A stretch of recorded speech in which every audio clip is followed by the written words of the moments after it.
साल 1947 लाहौर।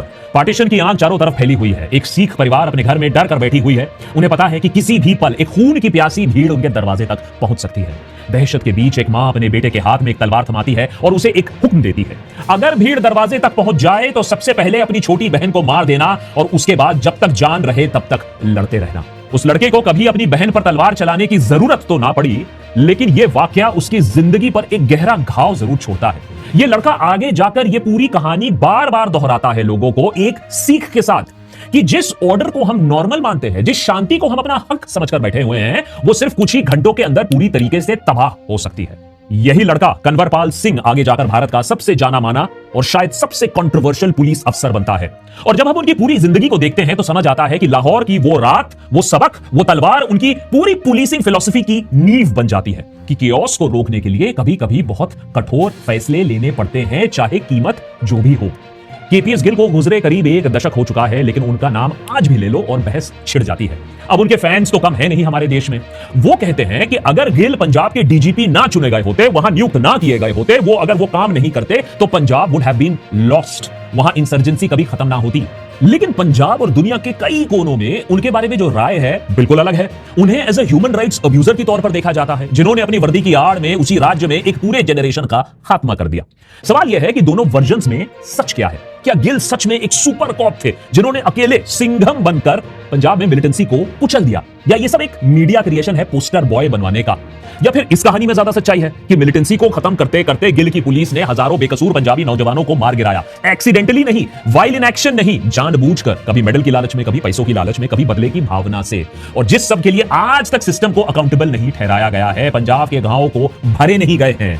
इन दोनों के बीच में सच कहां है? दिलजीत दोसांझ की सतलुज मूवी ने दुनिया को खालरा की कहानी तो बता दी, बैन होने के बावजूद कहानी बता दी, लेकिन साथ ही में एक सवाल फिर से खड़ा कर दिया है सतलुज ने कि केपीएस गिल की लेगेसी क्या है? हम उन्हें कैसे याद रखेंगे? एज अ सुपर कॉप या as a butcher of Punjab?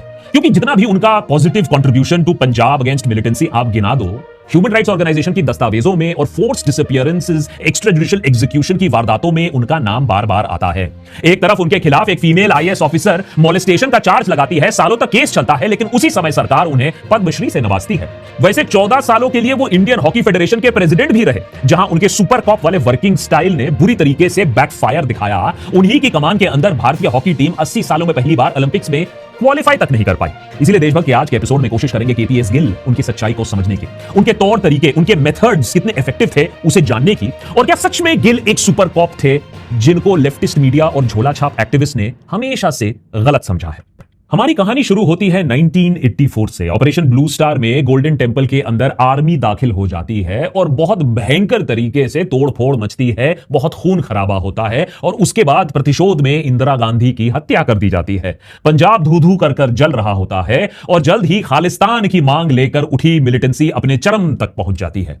इसी आगजनी के बीच में 1988 में आसाम मेघालय काडर के 1958 बैच के आईपीएस ऑफिसर को पंजाब का डीजीपी बना दिया जाता है। गिल का पहला बड़ा टेस्ट होता है ऑपरेशन ब्लैक थंडर, कुछ लोग इसे ऑपरेशन ब्लैक थंडर 2 कहते हैं। दरअसल 1988 में मिलिटेंट्स दोबारा गोल्डन टेंपल के अंदर छिप जाते हैं, तो इस बार सिचुएशन हैंडल करने की जिम्मेदारी दी जाती है गिल को, जिससे कि 84 की गलतियां फिर से ना दोहराई जाए। लेकिन इस बार ब्लू स्टार जैसी तबाही कोई नहीं मचाता है। सुरक्षा बल कॉम्प्लेक्स को घेर लेते हैं, ब्लॉकेड लगाया जाता है, नेगोशिएशंस होते हैं, और एक स्लो प्लान्ड ऑपरेशन में पूरी दुनिया के मीडिया के सामने गोल्डन टेंपल को बिना भारी नुकसान पहुंचाए खाली करवा दिया जाता है। कुछ मिलिटेंट्स मारे जाते हैं, लेकिन कहा जाता है 150 से ज्यादा सरेंडर कर देते हैं। इस एक ऑपरेशन ने केपीएस गिल को रातों रात नेशनल हीरो बना दिया, एंड फॉर गुड रीजन। 1990 में गिल का पहला टर्म एज डीजीपी खत्म होता है। कुछ महीनों के लिए उन्हें सीआरपीएफ का चार्ज दिया जाता है, लेकिन पंजाब, याद रखिए, अभी भी जल रहा था। 1991 तक एस्टिमेटेड 5000 लोग मिलिटेंसी और दंगे में मारे जा चुके हैं। तो चीफ मिनिस्टर बेन सिंह की पूरी बैकिंग के साथ गिल को 1991 में दोबारा डीजीपी बनाया जाता है, और इसी से शुरू होता है इस कहानी का सबसे कंट्रोवर्शियल चैप्टर। कहानी में आगे बढ़ने से पहले एक चीज समझना जरूरी है। गिल कोई एक्सीडेंटल हीरो नहीं बने थे, वो खुद इस सिस्टम में दशकों से थे, सिस्टम का हिस्सा थे। आसाम मेघालय कार्डर से आकर उन्होंने Punjab CRPF border security operations में काम किया हुआ था। उन्हें लाया ही इसीलिए गया था क्योंकि सरकार एक्स्ट्रॉर्डिनरी मेजर्स लेना चाहती थी, इसके लिए एक पॉलिटिकल मैंडेट था। अब जब देश की टॉप लीडरशिप खुद ही कह रही हो कि भैया जो भी बन पड़े करो, जो भी करना है उसे करो, तो उस मैंडेट के चलते पंजाब पुलिस और केपीएस गिल के पास अनक्वेश्चन्ड पावर आ गई। और कोई इस बात को यहां अनदेखा नहीं कर रहा है कि पंजाब की हालत उस समय काफी नाजुक थी, लेकिन क्या इस पावर का गलत इस्तेमाल हुआ या नहीं, यही इस कहानी का सबसे दर्दनाक हिस्सा है। अपने दूसरे टर्म में गिल ने एक नई स्ट्रेटजी अपनाई। ऑपरेशन रक्षक के तहत उनका मकसद अब सिर्फ मिलिटेंट्स को पकड़ना नहीं था, बल्कि उन्हें एलिमिनेट करना बन गया। अरेस्ट नहीं, एनकाउंटर।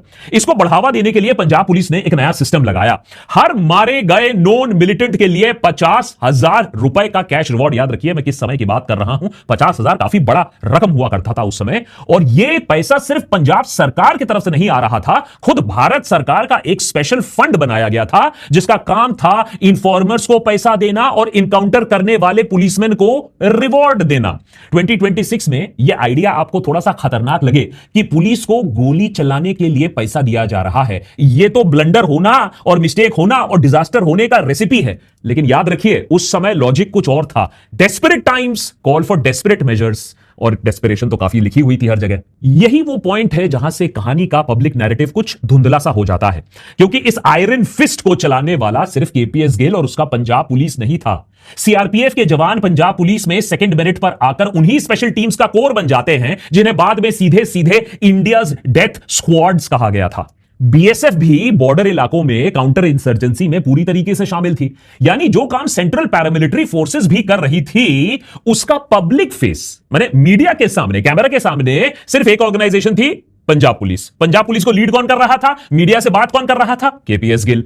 अब मीडिया को एक चेहरा पसंद आता है? एक सुपर हीरो बना दो, सुपर कॉप बना दो, या एक विलन बना दो, ब्लैक एंड व्हाइट रखो, ये ज्यादा ग्रे शे में मत जाओ।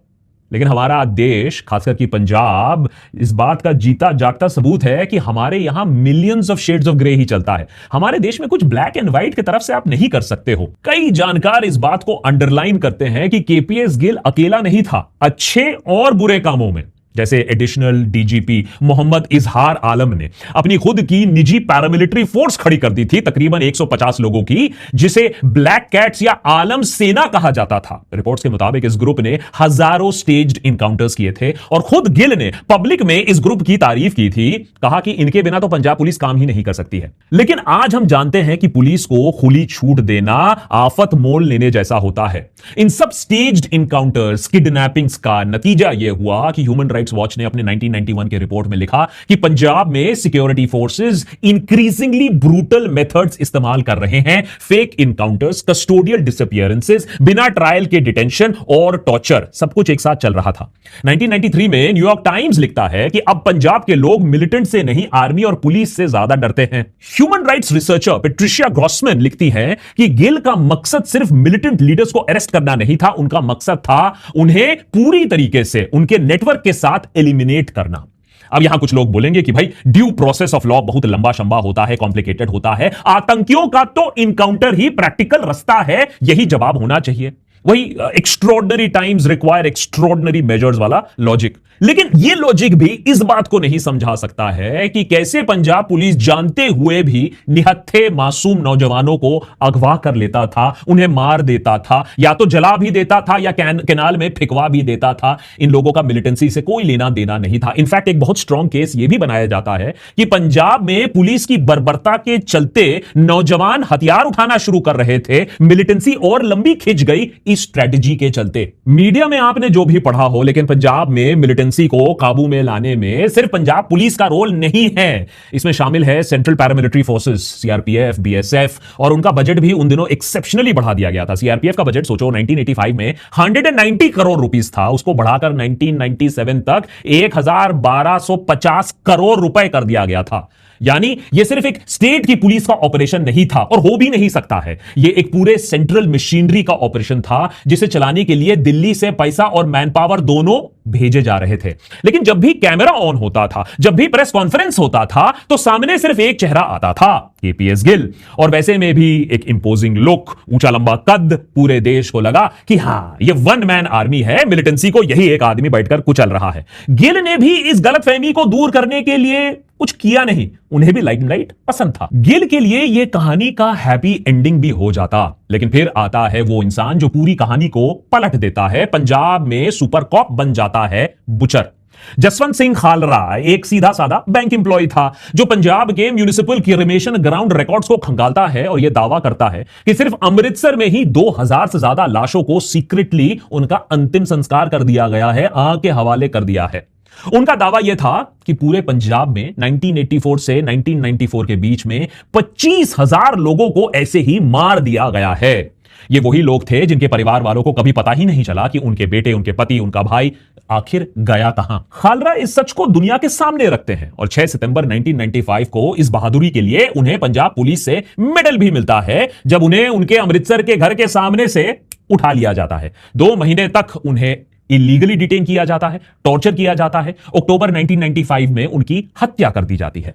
10 साल की लीगल लड़ाई के बाद एक जज ने पंजाब पुलिस के 6 ऑफिसर्स को खालरा के अबडक्शन और मर्डर के लिए कन्विक्ट किया। यह पूरी कहानी हमने आपको हमारे सतलुज वाले एपिसोड में बताई है, जरूर देख लीजिएगा। पिक्चर नहीं देखी है वो भी जरूर देखिएगा। कैसे कहां देखना है, आप समझदार इंसान हो। खैर, खालरा को तो कुछ हद तक जस्टिस मिला, लेकिन खुद केपीएस गिल जो उस वक्त डीजीपी थे पंजाब के, जिनके कमांड में यह पूरा ऑपरेशन चलाया गया, उन्हें कभी चार्जशीट नहीं किया गया, कभी अकाउंटेबिलिटी उनसे डायरेक्टली मांगी नहीं गई। लेकिन आई विटनेसेस की टेस्टिमनी उन्हें सीधा सीधा इस मामले से जोड़ती है। 2006 में खालरा की विडो परमजीत कौर खालरा खुद सीबीआई के इन एक्शन से परेशान होकर पंजाब एंड हरियाणा हाईकोर्ट में गिल के खिलाफ एक पिटीशन फाइल करती है। गिल हमेशा से ही इन एलिगेशंस का खंडन करते आए हैं। 2017 में गिल की मौत हो जाती है और कभी भी उन्हें इस केस में ना तो चार्जशीट ना तो कन्विक्ट किया गया है। इंसाफ जैसी ह्यूमन राइट ऑर्गेनाइजेशंस ने अपने डेटा में गिल को सीधा सीधा दस्तावेजी तौर पर, डॉक्यूमेंट्री एविडेंस पर बेस्ड फोर्स डिसअपीयरेंसेस और एक्स्ट्राजुडिशियल किलिंग्स से जुड़ा हुआ बताया है।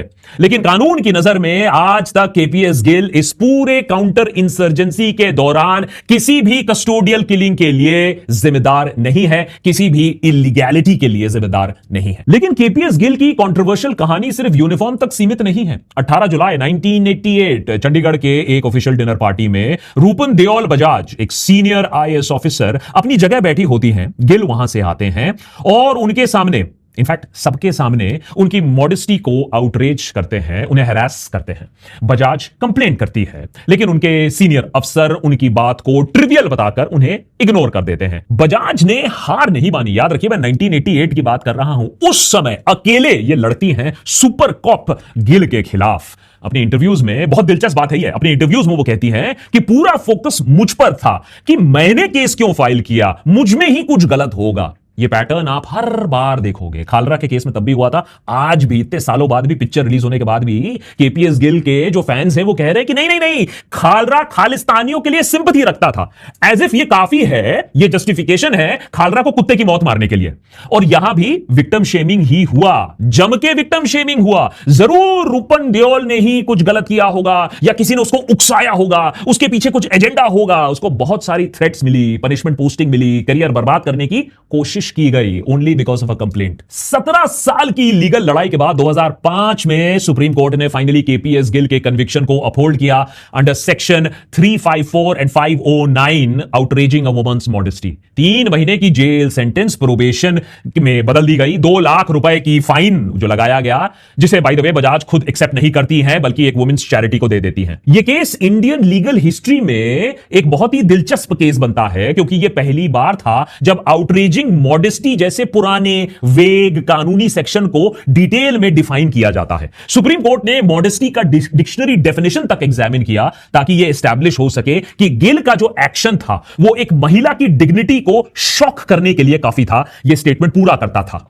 सोचिए 17 साल 1988 से 2005 तक बजाज अकेली सिस्टम से लड़ती है, जब पूरा एस्टैब्लिशमेंट जिसमें गिल के कॉलीग्स भी शामिल थे, साथ ही फैनबॉय मीडिया गिल के पक्ष में शामिल था, जिसे गिल को बचाने की सब कोशिश चल रही थी, उसके बाद भी she did not give up. ये कहानी मैं आपको इसलिए सुना रहा हूं क्योंकि ये सुपर कॉप चेस करते करते हम आदमी को ह्यूमन से नॉन बायोलॉजिकल बना देते हैं कि ये इंसान तो कुछ गलत कर ही नहीं सकता है। लेकिन याद रखिए, जो आदमी पंजाब को बचाकर नेशनल हीरो बना, वही आदमी भारत के पहले high profile sexual harassment conviction का चेहरा भी बनता है। और अगर लेगेसी की बात हम कर रहे हैं, इनफैलिबिलिटी की हम बात कर रहे हैं, तो याद रखिए गिल को इंडियन हॉकी फेडरेशन का प्रेसिडेंट भी इसलिए बनाया गया था कि वही अपना ट्रेडमार्क स्टाइल लाएंगे, हॉकी में बदलाव कर देंगे और उनका जो लेजेंडरी डिक्टेटोरियल स्टाइल है उससे हम मेडल जीतना शुरू कर देंगे। लेकिन होता उल्टा है, उनका माई वे और दी हाईवे, मैं ही सही हूं, सब गलत है, वो इंडियन हॉकी को सालों पीछे ले जाता है। 20 से ज्यादा बार कोचेस को बदला जाता है, किसी भी कैप्टन को टिकने नहीं दिया जाता है, हर मैटर पर गिल दखलंदाजी करते हैं, उनके commando style fitness camps actually player को इंजर करके छोड़ देते हैं। और सबसे बड़ी जलालत आती है 2008 में, जब भारत बीजिंग ओलंपिक्स के लिए क्वालिफाई तक नहीं कर पाता है, फर्स्ट टाइम सिंस 1928। तो हम केपीएस गिल को फिर कैसे याद रखें? एक तरफ ऑफिशियल आंकड़े बताते हैं कि 1991 के पीक के बाद मिलिटेंसी पंजाब में घटने लगती है, मिलिटेंसी का प्रकोप खत्म होता है, इलेक्शंस वापस आते हैं, पंजाब के खेत, पंजाब का टूरिज्म, सब कुछ दोबारा जिंदा होने लगता है। इसीलिए गिल को 1989 में पद्मश्री से भी सम्मानित किया गया। रिटायरमेंट के बाद भी उनके सर्विसेज ली जाती हैं। 2002 में गुजरात दंगों के बाद उन्हें सिक्योरिटी एडवाइजर बनाया जाता है और बाद में छत्तीसगढ़ में नक्सल ऑपरेशंस के लिए भी उन्हें बुलाया जाता है, उनकी एक्सपर्ट ओपिनियन ली जाती है। इसीलिए शायद मौजूदा सरकार भी उनके रेप्यूटेशन को ज्यादा ठेस नहीं पहुंचाना चाहती है। दूसरी तरफ ह्यूमन राइट्स वॉच, इंसाफ और खुद United Nations working group on force disappearances के पास इसी दौरान हुई हजारों डिसअपियरेंसेस, फेक एनकाउंटर्स के दस्तावेज मौजूद है और इन सब रिकॉर्ड्स में एक नाम बार बार आता है, केपीएस गिल का। बहुत लोग सतलुज पिक्चर रिलीज होने के बाद यह जस्टिफिकेशन देने की कोशिश कर रहे हैं कि स्टोरी गलत है, खालरा का ये जो 25,000 मौतों का आंकड़ा है ये एक्स्ट्रापोलेटेड है, ये इन्फ्लेटेड है। ठीक है भाई, आपकी बात मान लेते हैं, तो भाई करवा दो। इतने सालों से फुल स्टडी क्यों नहीं हुआ? कितनी मौतें हुई थी हमें पता क्यों नहीं है? करवाओ स्टडी, करवाओ एक ट्रुथ कमीशन, दूध का दूध पानी का पानी हो जाएगा। इंसर्जेंसी खत्म हुए इतने दशक हो गए, क्यों इस बात की छानबीन नहीं हो रही है कि क्या क्या गलतियां हुई हैं, कहां कहां सुधार हो सकता था? किस बात से आप डर रहे हो? क्योंकि हो सकता है सरकार वही गलतियां दूसरे राज्यों में भी कर चुकी है, कर रही है, करना चाहती है। क्योंकि you see, government is never wrong, सिर्फ सवाल पूछने वाला इंसान गलत हो सकता है, उसका एजेंडा हो सकता है। सरकार तो पाक साफ है, टाइड वाली सफेदी है सरकार के अंदर। लेकिन शायद सबसे जरूरी सवाल यह नहीं है कि गिल सुपर हीरो था या सुपर विलन था, बुचर था। सवाल यह है कि क्या एक इंसान अकेले इतनी बड़ी मशीनरी मिलिटेंसी के खिलाफ चला सकता था without any checks and balances? CRPF है, बीएसएफ है, सेंट्रल इंटेलिजेंस है, एक स्पेशल फंड है जो दिल्ली से मैनेज हो रहा है। ये सारे लोग क्या बैठ के तमाशा देख रहे थे, पॉपकॉर्न खा रहे थे? ये एक पूरा सिस्टम था और इस सिस्टम का सबसे चमकता, सबसे कैमरा फ्रेंडली चेहरा केपीएस गिल था। जब रिजल्ट अच्छा निकला तो क्रेडिट गिल को मिल गया, जब सवाल उठे तो अकाउंटेबिलिटी भी सिर्फ केपीएस गिल से मांगी जाती है। जिन्होंने इस पूरे इनकाउंटर कल्चर को फंड किया, परमिशन दिया, जिन्होंने सीआरपीएफ, बीएसएफ को वहां तैनात करवाया, उन सेंट्रल एजेंसीज, उन पॉलिटिकल आंकड़ाओं, उनसे तो कभी सवाल नहीं पूछा गया इसके बारे में। आज जब सतलुज जैसी फिल्म खालरा की कहानी वापस ले आती है और गिल का नाम फिर से चर्चा में है, उसको डिबेट किया जा रहा है, तो यह सवाल और भी जरूरी हो जाता है कि एज अ कंट्री, एक देश के रूप में, क्या हम अपने हीरोज को इतनी आसानी से अकाउंटेबिलिटी से बचा लेते हैं सिर्फ इसलिए क्योंकि उन्होंने हमें वो रिजल्ट दिया जो हमें चाहिए था? लेकिन रिजल्ट का जो कॉस्ट था, जो ह्यूमन कॉस्ट था, उसके बारे में हम कभी सवाल नहीं पूछेंगे? या मैंने सच क्या इतना सिंपल होता है? क्या हर चीज को हम ब्लैक एंड व्हाइट करना हमारे लिए जरूरी हो जाता है? या तो कोई महात्मा होता है या तो पूरा का पूरा विलन होता है, शेड्स ऑफ ग्रे किसी में नहीं होता है। भाई फैक्ट तो यही है कि गिल पूरा विलन तो नहीं था और डेफिनेटली पूरा हीरो नहीं था, बल्कि एक आदमी था जिसे एक सिस्टम ने अपना हथियार बनाया और जब उस हथियार ने अपनी हदें पार कर दी तो पूरी जिम्मेदारी उस एक आदमी के कंधे पर डाल दिया गया। लेकिन गिल को इनेबल किसने किया था? सिस्टम ने। प्रोटेक्शन किसने दिया था? सिस्टम ने। यही वो पैटर्न है जो हम बार बार देखते हैं, चाहे वो 1980s का पंजाब हो या आज का कोई कॉन्फ्लिक्ट जोन हो। जब स्टेट को रिजल्ट चाहिए होता है, जैसे कि बॉम्बे में अंडरवर्ल्ड के साथ आपको डील करना है, तो इनकाउंटर कॉप्स को आप छोड़ देते हो, खुली छूट दे देते हो। स्टेट हमेशा अपने स्ट्रॉन्गमैन को आजादी दे देता है, और जब पूरी दुनिया सवाल उठाना शुरू कर देती है तो वही स्टेट अपना हाथ झाड़ देती है, बोलती है हमारी कोई गलती नहीं है, वो तो उस कॉप की गलती होगी, उस इंसान की गलती होगी। या फिर अक्सर सवाल पूछने वाला ही गलत होता है, उसका एजेंडा गलत होता है, जैसा कि खालरा निकला।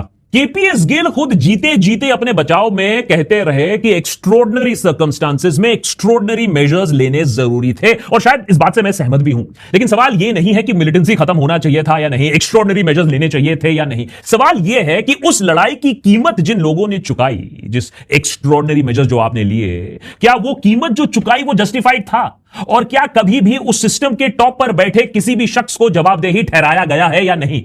शायद नहीं। और इसीलिए आज भी सतलुज को पंजाब का बच्चा बच्चा देख रहा है, और इसीलिए सरकार ने सतलुज को पहले थिएटर में फिर ओटीटी से हटवा दिया। क्योंकि अगर इन्वेस्टिगेशन होने लगा, अगर लोगों ने सवाल खड़ा करना शुरू कर दिया, तो बहुत सारे और खालरा कांड निकलेंगे, चाहे वो कश्मीर में हो, छत्तीसगढ़ में हो या मणिपुर में हो। और इसी जवाबदेही से सुपर कॉप केपीएस गिल और सारी की सारी सरकारें हमेशा डरती आई हैं। और इसीलिए सवाल पूछना और हमारे देश में जो और खालरा हैं उन्हें बचाना, उन्हें समझना बहुत जरूरी है, क्योंकि अनचेक्ड पावर से क्या होता है उसका उदाहरण हमने पंजाब में देख लिया।